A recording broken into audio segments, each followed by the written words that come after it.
as per usual, I greatly overestimated my own abilities and underestimated the amount of time some projects would take. Since my last video, which I will link up here and also down below, that was when I did a Michaels haul, I did a yarn haul. Actually, it's all up here. Oh, hello, honey. Oh, he has a cardboard. I did a Michaels haul, loops and threads, skinny chenille. It's actually all up here. Since then, I have completed 3 projects, and I feel like I have some more information that I'm armed with to update my review.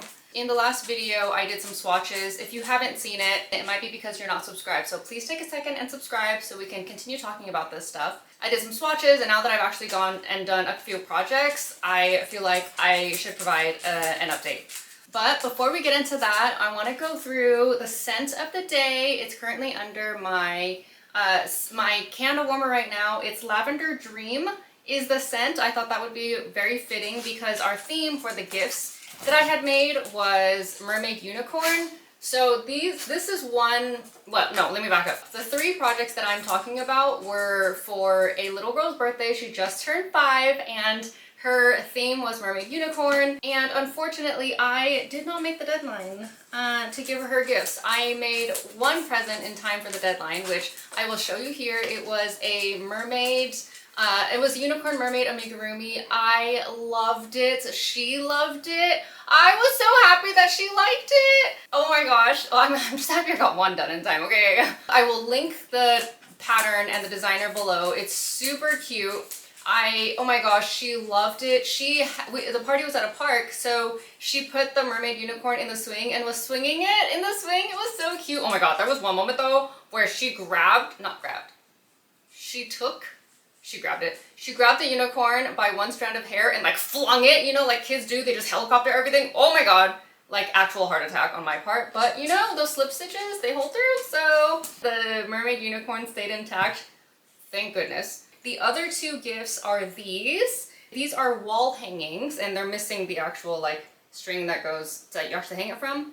These are the things that I did not complete in time. So I told her mom, who's my friend, that I have a couple more gifts to deliver, and what we're gonna do today is I'm gonna update you on how I feel about the yarn after I've done 3 projects with them, and also block these because these are super cute the way that they are, but they're just not, they don't really like lay flat. You know, I want them to lay flatter. I think these are totally giftable the way they are. I just feel like if I have the time and I delayed it, I think that we could block them. So that's what I have in front of me, my little blocking station. Also, while we're on the floor, in case anyone was wondering why the heck are you on the floor, I'm gonna be blocking these. So I have my yoga mat, and by my yoga mat, I mean my husband's old yoga mat, a towel, and some needles and some water and the presents, of course. And we'll go ahead and go through my updated thoughts on this yarn. But like, generally speaking, I still am a big fan of this yarn. It's all these up here, hanging potentially precariously above my head. Thank goodness yarn is soft. I still would recommend this yarn for newbies and experienced people alike. So let's get that out of the way. Having used it in the swatches and then also having used it in real life, my recommendation for it has not changed. I think I've just learned a few things that if you're new to the chenille world, I would want maybe you to know or would have wanted to know to begin with. The color selection is good. I think the color selection is enough. You're seeing in front of me, I have 8 out of 11. So the ones that I'm missing are the gray, a bright yellow, and a like brighter, bolder blue.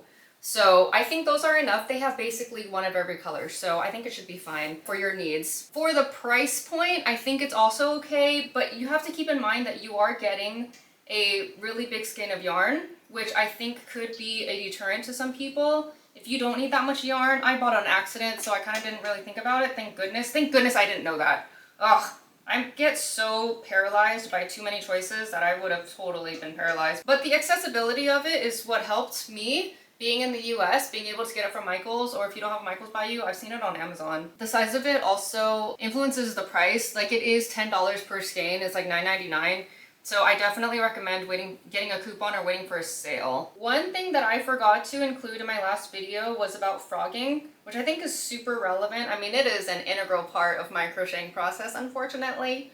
I actually did film my frogging process after I was trying to undo my my swatches because I was taking everything apart and putting like the skeins back together. It's just that my microphone was turned off, so there was no audio. So I can just tell you from experience, frogging works. And you know what? Because this is my first chenille yarn experience, I don't know what is to be expected with chenille versus what is specific to this loops and threads. So if anyone has any idea, please let me know what I'm saying is relevant to everything, every chenille yarn, or just me and this yarn. This soaked up a lot of water. I'm gonna be right back. I need to grab more water. Okay, I'm back. Where was I? Oh yeah, frogging. So I think you're okay to do frogging once per like that section of yarn. If you do it too often, and I think this is probably something that is universal chenille, the little pieces will fluff off and then you'll run the risk of the fibers pulling away from that center of the yarn, and then you'll expose the string, and that's it. Ask me how I know. And then that was probably a good segue to my next point, which is hand stitching, hand weaving, which I had to do a lot of because of this little girl's hair. Her hair killed me. I stayed up until like 3 o'clock one night doing her hair the night of her birthday party thinking that I could finish. Did not even come close. Oh my god, her hair killed me. If you ever do this, by the way, side note, if you ever do these wall hanging patterns, my recommendation for you is to learn how to do, you know how, I don't know if you know this or not, there is a way that you can do a chain plus the first row in one go, instead of doing a chain and going back and then doing a single crochet or half double, whatever. There's a way to do it at the same time. I would recommend you learn how to do that because I didn't think about it until it was too late. And then I had already like been killing myself with her hair. But the thing about her hair was that I had to, there were a lot of things to sew on. Like literally this unicorn one, the backing probably took me a day, and then the sewing together the individual pieces probably took me another day, and then sewing the pieces onto the backing took another day.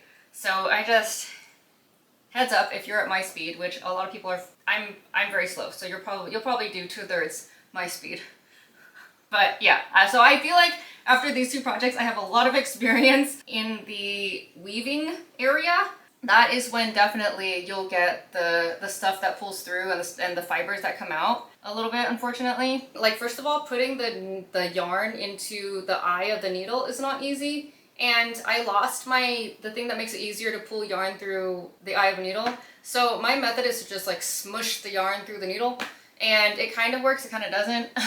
So, and then that is when you get into like when I'm trying to pull it through, that is when I end up pulling off the fibers off of the center like rope that is the yarn. So that happens, and then you're pulling it through, and just like the friction often, and if you're doing it a lot like I was with this section of her hair, if you're pulling it, like it's basically just the rubbing of yarn against yarn, and that is what ends up messing up the yarn. Case in point, I bring to you Exhibit A. This is something that I saved because, oh, I need to get my face out of the way.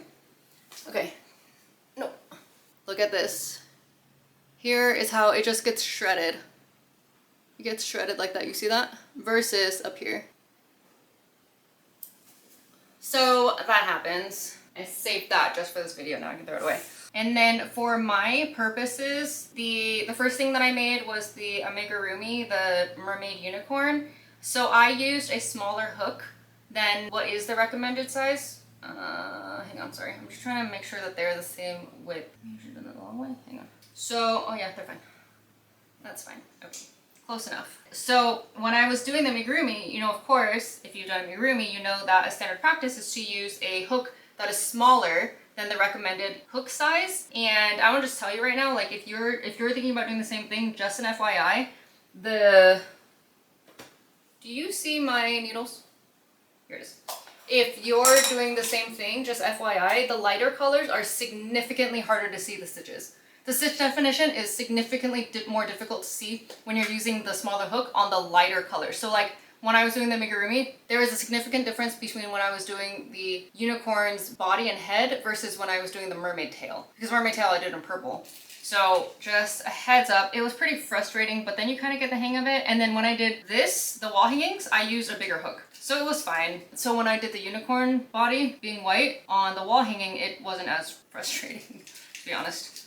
So it was fine, just a heads up. There was something else that was a little weird sometimes, like sometimes in the yarn where it would become flat. Does that happen with all chenille yarn? It would get flat instead of round. I kind of caught it at near the end of my initial video. Does that just happen? It's a little weird. I don't think it came out in the final product. Like, I don't think the final product has flat parts in it, but I just thought it was weird. Sometimes it would make it slightly inconvenient to pick up the yarn with my needle, but other than that, it was fine. It was just weird. Okay, and then I saved the biggest complaint for last. I hate how these skeins were made. If you're following me on Instagram, I'll link below also, but if you are following me on Instagram, you would have seen my absolute freaking frustration at the way that these skeins were made. So first of all, I am a center puller. I like to pull from the inside. And there were a couple of those that I was able to do it fine. Like, just pull from the inside and start crocheting and it was fine. And I want to say maybe more than half the time, I had trouble. It was ridiculous. Okay, and also I gave this purple yarn right here, I gave this purple yarn such props because, here, let me take it out without an avalanche, hopefully. So when I had come back from Michael's and I took all those yarns out of the bag, I was like, man, these have been manhandled. Except for this one. Look how cute it is, and it's nice and compact. So when I was making the mermaid tail, I went for a center pull like this, okay? And then this huge like yarn barf comes out. So then I'm working on it, working on it. But then I keep pulling it, and guess what? It was not an inside pull. It was coming from the outside. So there was a bunch of loose yarn that came from the outside. Someone like wound it back up and stuffed it in the middle, tricking me into thinking it was center pull. So that ended up going on the outside. Oh my god, I was so pissed. That actually happened twice with another one too. I could not believe it. So I don't know whose conscious decision it was to be like, and then stuff it back in. I know what happened. I think people are underpaid and there's too much to do and not enough employee. Like, I get it. It's just, I was not happy. And then, oh my gosh, there were other times where I tried to pull something from the center and it would not come out. Like, the yarn would not come out. And I hate having to admit this, but I had nails on at the time and I had to have my husband help me. Oh, it was the green one. It was this one. It was this color, this green color. This one. Oh my gosh, look how wrecked this one is. This one's probably my most wrecked one. So it was just like a hard ball of yarn in here. And you have to like pull, actually wait, I have a live example. I just remembered. Check this out. This is a hard ball right here. It's just a hard mass. And I could pull it out if I want to, but I just need to plan for it. I think this was the other one where I thought I was an inside pull, then it came from the outside. So then I'm like determined to find the inside pull, right? And then this thing comes out. I can't even use it. I don't even know where the end is. So oh my gosh, look. It's just like this whole thing is unraveling from the inside and it's such a huge mess. Look at this. I'm pulling it as it's coming out. I can feel it getting looser, but this, actually it wasn't the green one. It was this one that my husband helped me with. And I'm like, I cannot deal with this right now. I'm just gonna have to go from the outside. The green one had two of these, okay? And the white one, the cream one, actually the cream one for her, I was so annoyed that I ended up just pulling it out and winding the ball my own using a ball winder. So my absolute biggest complaint with this yarn is how the skeins are wound. And like, I don't know, maybe you're like, oh, some are not meant to be center pull, but some of them were fine. Like some of them, I think maybe I had a couple of them that were fine. Maybe that was the exception rather than the rule. Maybe they weren't supposed to be center pulls and I just got lucky. Oh my gosh, I was so mad. Okay, follow me on Instagram so you can, next time you can help me if anything like that ever comes through and you can offer me some help. Because I was pissed. Alright, so I'm gonna finish the mermaid. I'm gonna do the unicorn. I'm about halfway through these two, so it shouldn't take that long at all. I'm gonna leave it overnight to dry and straighten out and flatten down. And then of course I'll show you what it looks like so you can see the final product. I actually have a video on blocking. Oh, it was when I blocked this sweater. So I have a video on blocking. I think I'll link that below too. I'm doing something a little bit different. I didn't, like this one, I think I let it soak for a while. This, I just dunked it in the water so it's wet and pliable. I think it's fine. I think depending on the application, you could change the rules a little bit. Oh, you want to know what else happens when you're trying to make a wall hanging at 3 o'clock in the morning? Let me show you. I actually need to let this set overnight, but I wanted to show you my mistake. Can you see that? Her cheeks. One is backwards. But I'm not about to rip it out. But that I think I like this one more. So I did the same for the unicorn, but I put this one on backwards. It's okay. I guess it'll be like my little signature now, because I'm sure no one will notice it. And then I know someone's screaming at the screen right now. I noticed it when you first showed it. I know. It's noticeable to somebody who is in the know. Her boobs are off. I'm like, so her boobs were like uneven, but it's just like real life. Boobs are uneven in real life. All right, good to set. I will see you tomorrow. And here we are. This is the final product. Look at them hanging from the wall, as they are wall hangings. I'll get a little up close. So what I ended up doing was braiding all the yarn together to make this. I kind of made it a fat pancake braid, and then upon hanging it, it kind of stretches out and it looks like this. I think the instructions were to do chains and then do the loops, but I decided to go with a braid. I know, they look kind of exactly the same, don't they? Unfortunately, the blocking didn't flatten it out too much. It still looks a little warped on the side, but maybe it's because the yarn was so thick and I was sewing a lot. Like, there are a couple of layers on this, so maybe that's why. I was mostly looking forward to, I think this improved.